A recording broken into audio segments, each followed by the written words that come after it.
When things like swords ceased to be weapons of war, basically when guns and such came in, people continued using them as self-defence and for duelling and just for fun.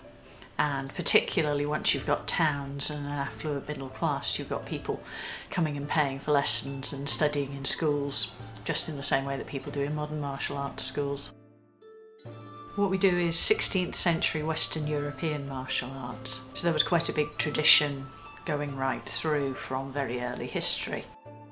We recreate all sorts of different things using various weapons, mostly swords, also staffs, and pole weapons, things like halberds and spears and so forth. Well, our basic weapon is this, the long sword. That's the sort of training weapon. The main reason this is used as a training weapon is that you hold it in two hands. So you're having to use your shoulders and your hands in coordination. The actual weapons that people were mostly fighting with back then are more like this one, the single-handed swords, which are shorter, and as you can see they have rather more elaborate hilt on them. But the thing about these is because you're using it one-handed, they tend to be all shoulder and no technique. So if you train with the long sword you end up with good habits. The birch broom, they're the very basic weapon. Very useful thing. See those spikes? As you sweep the floor with the birch broom, the twigs get sort of worn down diagonally, so they end up constantly pointy, so that's actually quite sharp and you wouldn't want that in your face. There's various other options, small shields called bucklers that are about this big that hang off your belt. Obviously no use in warfare, but if you're running around town and you get set upon by somebody, then a shield that size is a whole lot better than nothing. Weapons have all sorts of different forms, and how we know what they were like is partly from surviving examples, particularly ones that are found in the bottom of rivers often survive quite well. They rust on the outside, but they form a layer of oxidation and then don't rust any further. But we also know from people writing about how weapon should be used, what its properties must be in order for that to be correct. Well, there's various combat manuals that have survived from many centuries. Most of the ones we use are 16th century.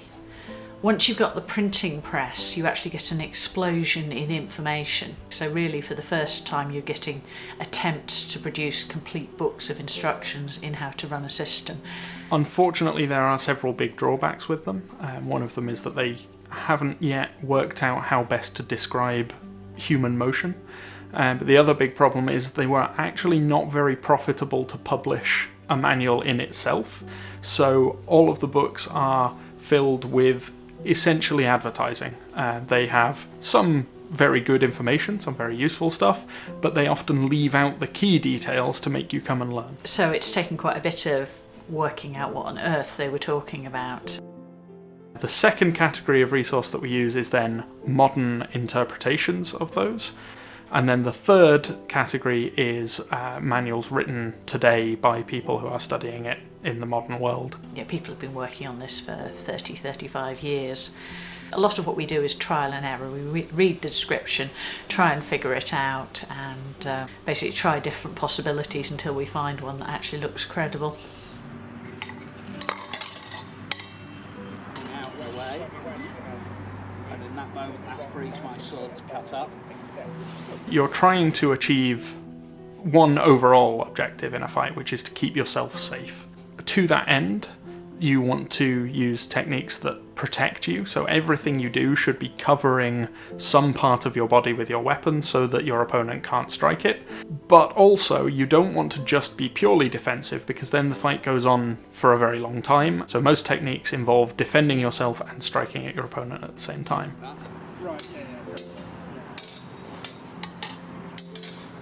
Because you've got quite a length of the blade, you can be blocking an opponent's blow with the bottom of your blade and also striking or threatening them with the tip of it.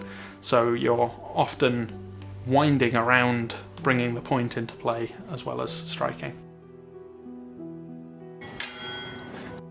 in film and theatre combat, everyone is always striking at their opponent's weapon at such a distance as they could not hit one another. And that is almost the last thing you want to do.